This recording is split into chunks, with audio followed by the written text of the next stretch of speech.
ইসলামের মৌলিক গুরুত্বপূর্ণ বিধান হচ্ছে নামাজ, ঠিক কিনা? এই নামাজের যিনি ইমামতি করেন তিনি হলো ইমাম। এই ইমাম শব্দের অর্থ হল পথ প্রদর্শক, পরিচারক, নেতা, লিডার, কমান্ডার এবং ক্যাপ্টেন বলা হয়। একজন ইমাম শুধু নামাজের ইমামতি করবে তা না, এর বাইরেও তার কিছু দায়িত্ব রয়েছে। একজন ইমামের দায়িত্ব হল সমাজের সমাজ সংস্কারের কাজ করা, সমাজের যে বিষয়গুলা অসৌজন্যমূলক ওগুলো সমাজের মধ্যে তুলে ধরা, জুমার বয়ানে তুলে ধরা, একটা সমাজ যেন বিচ্ছিন্ন না হয়, সংঘবদ্ধ জীবনযাপন করতে পারে, এই দিকে ভূমিকা রাখাই হলো একজন ইমামের গুরুত্বপূর্ণ কাজ। এই জন্য আমরা দেখি যে ইমামের মর্যাদা কতটুকু। এই বিষয়ে কয়েকটা হাদিস রয়েছে। আমরা যদি পিছনের দিকে তাকাই, আল্লাহর হাবিব জনাবে মুহাম্মদ রাসূলুল্লাহ সাল্লাল্লাহু আলাইহি ওয়াসাল্লামকে আল্লাহ পাক রব্বুল আলামিন যখন মেরাজে নিয়ে গেলেন, তখন মেরাজে নিয়ে যাওয়ার পর সমস্ত নবীদের সামনে আল্লাহর হাবিব সাল্লাল্লাহু আলাইহি ওয়াসাল্লামকে ইমামতির দায়িত্ব দিলেন। বড় করে বলি সুবহানাল্লাহ। পৃথিবীর মধ্যে যত নবী রসুল পাঠিয়েছেন, মেরাজের রাত্রে আল্লাহ রসুল সাল্লাল্লাহু আলাইহি ওয়াসাল্লামকে ইমামতের দায়িত্ব দিয়ে সবার উপর কি দিয়েছেন? মর্যাদা দিয়েছেন। বড় করে বলি সুবহানাল্লাহ। এখান থেকে বোঝা যায় যে ইমামের গুরুত্ব এবং মর্যাদা কতটুকু। শুধু এখানেই শেষ নয়, নবুয়তি যুগে আল্লাহ রসুল সাল্লাল্লাহু আলাইহি ওয়াসাল্লাম মদিনার মধ্যে যতদিন ছিলেন ততদিন রাষ্ট্র পরিচালনের পরেও নিয়মিত মসজিদে নববীর ইমামতি করেছেন। বড় করে বলি সুবহানাল্লাহ। রাসূলুল্লাহ সাল্লাল্লাহু আলাইহি ওয়াসাল্লাম দুনিয়া থেকে বিদায় নেওয়ার পর আমরা যদি খেলাফতের আসনের দিকে তাকাই, হযরত আবু বকর, হযরত ওমর, অসংখ্য সাহাবী নামাজের ইমামতি করেছেন, সাথে সাথে রাষ্ট্রের গুরুত্বপূর্ণ দায়িত্ব পালন করেছেন। আরও যদি তাকাই, পৃথিবীর সূচনাকাল থেকে শুরু করে যত মুহাদ্দিস, মুহাক্কিক, মুফাসসির, যুগ শ্রেষ্ঠ, তারা মসজিদের ইমামতি করেছে, মানুষের নেতা হিসেবে পরিগণিত ছিল, মানুষকে দ্বীনের শিক্ষা দিয়েছে, জ্ঞান দিয়ে, হিকমত দিয়ে। এইভাবে শেষ জামানায় যখন কিয়ামতের পূর্বে হযরতে ইমামে মাহদী আলাইহিস সালাম পৃথিবীর মধ্যে আসবেন, তিনিও মানুষের ইমাম হিসেবে নিয়োগ হয়ে আসবেন। বড় করে বলি সুবহানাল্লাহ। ইমামে মাহাদি যখন ইমামতি করবেন, তখন হযরতে ঈসা আলাইহিস সালামকে আল্লাহ পাক রব্বুল আলামিন আসমান থেকে পাঠাবেন। উনিও হযরতে মাহাদি আলাইহিস সালামের পিছনে ইক্তেদা করে নামাজ পড়বেন। বড় করে বলি সুবহানাল্লাহ। তাহলে এখান থেকে আমরা বুঝলাম যে একজন ইমাম শুধু মসজিদের ইমামতি করবে তা না, ইমামের বাইরেও তার কিছু গুরুত্বপূর্ণ কাজ রয়েছে।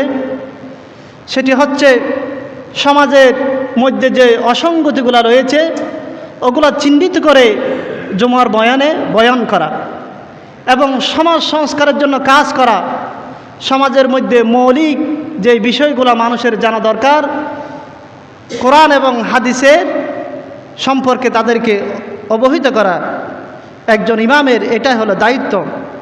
ইমামের মর্যাদা সম্পর্কে আল্লাহর হাবিব সাল্লাল্লাহু আলাইহি ওয়াসাল্লাম বলেছেন, ইবনে আব্বাস রাদিয়াল্লাহু তাআলা হতে বর্ণিত, ইবনে মাজার 726 নং হাদিস, আল্লাহর হাবিব সাল্লাল্লাহু আলাইহি ওয়াসাল্লাম বলেছেন, তোমাদের মধ্যে উত্তম ব্যক্তি তোমাদের মুয়াজ্জিন হবে, তোমাদের মধ্যে উত্তম ব্যক্তি মুয়াজ্জিন হবে এবং তোমাদের মধ্যে যেই ব্যক্তি কোরআনের পারদর্শী সেই ব্যক্তি তোমাদের ইমামতের দায়িত্ব পালন করবে। বড় করে বলি সুবহানাল্লাহ। আল্লাহর হাবিব সাল্লাল্লাহু আলাইহি ওয়াসাল্লাম আরও বলেছেন, ইমাম হলো জামিনদার, মুয়াজ্জিন হলো আমানতদার। ইমাম হলো কি? ইমাম হলো জামিনদার আর মুয়াজ্জিন হলো আমানতদার। আল্লাহর হাবিব সাল্লাল্লাহু আলাইহি ওয়াসাল্লাম সহিহ তিরমিজির বর্ণনায় 207 নং হাদিসের মধ্যে বলেছেন, আল ইমামু দামিনুন ওয়াল মুআজ্জিনুল মুতামিনুন। ইমাম হলো জামিনদার আর মুআজ্জিন হলো আমানতদার। আমানতদার কী জন্য বলা হয়? মুআজ্জিনের কাজটা কিন্তু অনেক কঠিন। এটা আপনারা কোনোদিন ভেবে দেখেছেন? 5 ওয়াক্ত আজান দেওয়া কিন্তু এটা সহজ বিষয় না। এটা একটা আমানতদারিতার বিষয়। ঠিক টাইমে প্রতিদিন আজান দেওয়া এটা একটা কিসের বিষয়? আমানতদারিতার বিষয়। এই জন্য আল্লাহর হাবিব সাল্লাল্লাহু আলাইহি ওয়াসাল্লাম বলেছেন, মুয়াজ্জিন হলো আমানতদার আর ইমাম হলো জামিনদার। আল্লাহর হাবিব সাল্লাল্লাহু আলাইহি ওয়াসাল্লাম আরও বলেছেন, আল্লাহুম্মা আরশিদিল আইম্মাতা ওয়াগফির লিল মুআজ্জিনিন। আল্লাহ তাআলা ইমামকে আপনি সৎ পথে পরিচালিত করুন আর মুআজ্জিনের গুনাহসমূহকে ক্ষমা করে দিন। বড় করে বলি সুবহানাল্লাহ। এই জন্য একজন ইমাম শুধু ইমাম নয়, তিনি একজন মহল্লার দায়িত্বশীল। মহল্লার কি দায়িত্বশীল? স্বামী পুরুষ তার ঘরের দায়িত্বশীল, স্ত্রী তার সম্পদের দায়িত্বশীল। আল্লাহর হাবিব সাল্লাল্লাহু আলাইহি ওয়াসাল্লাম সহিহ বুখারীর বর্ণনায় 893 নং হাদিসের মধ্যে বলেছেন, এই হাদিসটা খেয়াল করুন, কুল্লুকুম রাঈন। প্রত্যেক মানুষ দায়িত্বশীল। প্রত্যেক মানুষ কি দায়িত্বশীল। ওয়া কুল্লুহুম মাসউলুন রাইয়াতিহি। প্রত্যেক মানুষ সম্পর্কে প্রত্যেক মানুষকে তার দায়িত্ব সম্পর্কে জিজ্ঞাসা করা হবে।